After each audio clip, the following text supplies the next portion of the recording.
6 p.m. Pakistan Standard Time. Assalamu alaikum. This is Radio Pakistan. The news read by Daman Zaman. The headlines. The Prime Minister is in Azerbaijan to represent Pakistan at the 17th Summit of the Economic Cooperation Organization beginning in Khankendi today. Shehbaz Sharif has reaffirmed the government's firm commitment to completely eradicate polio from Pakistan. The Interior Minister has emphasized the vital role of religious scholars in the maintenance of law and order during Muharram al-Haram. The Finance Minister has held bilateral meetings with partner countries on the sidelines of the International Conference on Financing for Development in Spain.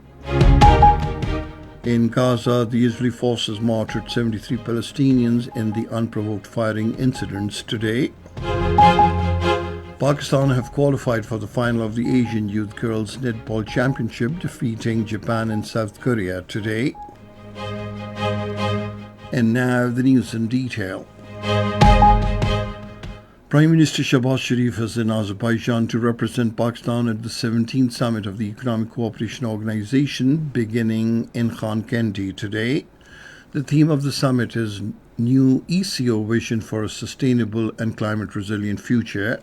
During the summit, the Prime Minister will share Pakistan's perspective on key regional and global challenges, reaffirm Pakistan's commitment to the ECO Vision 2025, and advocate for enhanced intra-regional trade, transport connectivity, energy cooperation and sustainable development. Shehbaz Sharif will also hold bilateral meetings with other ECO leaders on the sidelines of the summit to discuss matters of mutual interest. Prime Minister Shehbaz Sharif has reaffirmed the government's firm commitment to completely eradicate polio from Pakistan. Chairing a meeting of the National Task Force on Eradication of Polio in Islamabad today, he emphasized on accelerating efforts to eradicate polio. He said despite all difficulties and challenges, the government, with the support of international, provincial and local teams, will soon achieve the goal of a polio-free Pakistan.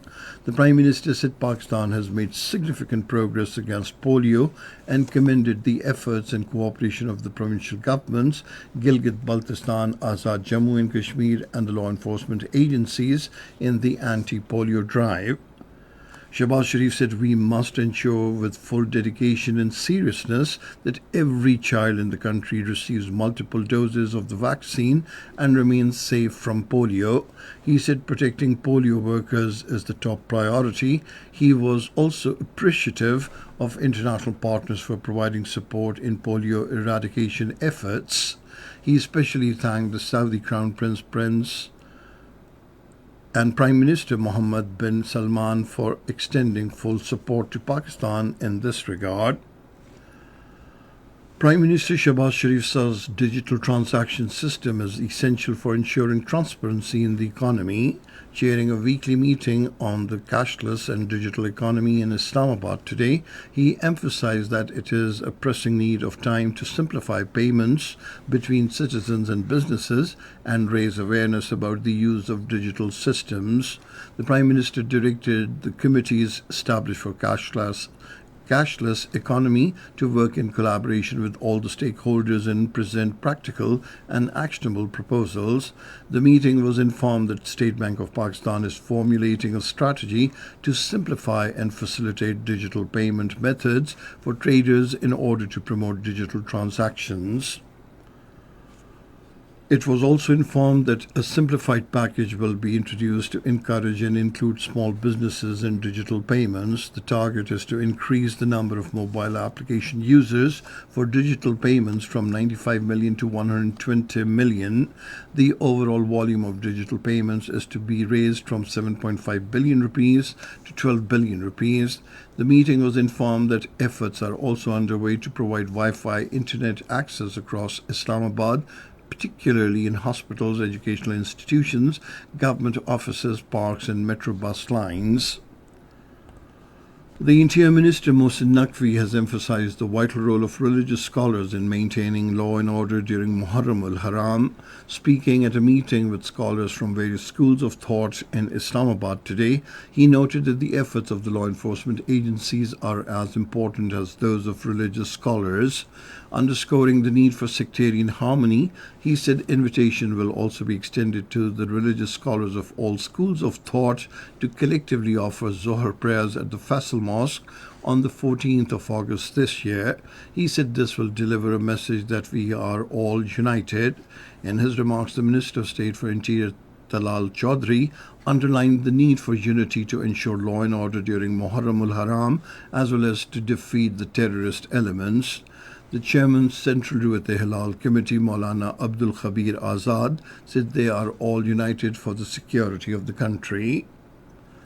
The Finance Minister Mohammad Aurangzeb has held a series of high-level bilateral meetings and strategic engagements on the sidelines of the 4th International Conference on Financing for Development, currently underway in Seville, Spain. These meetings were aimed at fostering deeper strategic cooperation with partner countries and institutions across areas such as development, finance, trade, climate resilience, and institutional capacity building. These bilateral interactions reflect Pakistan's commitment to expanding international partnerships, promoting development finance, and advancing its economic reform and resilience agenda in alignment with the Global Sustainable Development Goals. The Finance Minister is representing Pakistan at the 4th International Conference on Financing for Development, as well as in various side events, policy dialogues, and multi-stakeholder roundtable discussions. This is Radio Pakistan giving you the news. The Chief of South African Air Force, Lieutenant General Wiseman Simo Mbambo, called on Chairman Joint Chiefs of Staff Committee General Sahir Shamshad Mirza at the Joint Staff Headquarters in Rawalpindi. During the meeting, both the sides held discussions on a wide range of areas of mutual interest and bilateral cooperation. They discussed practical measures to further expand the level and scope of engagements between the two militaries. They also exchanged views on the broader geopolitical landscape. The Chairman Joint Chiefs of Staff Committee shared Pakistan's perspective on evolving regional security landscape and highlighted Pakistan's contributions toward regional peace and stability. The visiting dignitary lauded the professionalism of the Pakistan Armed Forces and acknowledged their sacrifices in the fight against terrorism. Kashmiri political prisoners, including youth and activists languishing in different jails of the Indian illegally occupied Jammu and Kashmir and India, are facing inhumane conditions. According to Kashmir Media Service, inmates were subjected to extortion and mistreatment under the jail in charge. The Kashmiri prisoners are under continuous life threat in Indian illegally occupied Jammu and Kashmir and the Indian jails, as Israel-type policy has been adopted by the Indian Bharatiya Janata Party government and its sponsored police officers in jails. The families of the detainees have expressed serious concern over the worsening conditions in jails, growing human rights violations, and appeal to the United Nations Human Rights Council and other international human rights organizations to intervene and take notice of the inhuman treatment.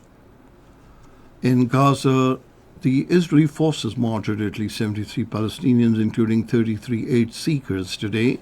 According to eyewitnesses, the Israeli forces resorted to unprovoked gunfire at the American-backed Gaza Humanitarian Foundation aid sites. The Gaza government media office says more than 300 Palestinians have been martyred by Israeli forces in the last 48 hours in 26 incidents of massacre. In Indonesia, at least 5 people have died and dozens are reportedly missing after a ferry sank off the island of Bali. According to the National Search and Rescue Agency, the boat was carrying 53 passengers and 12 crew members.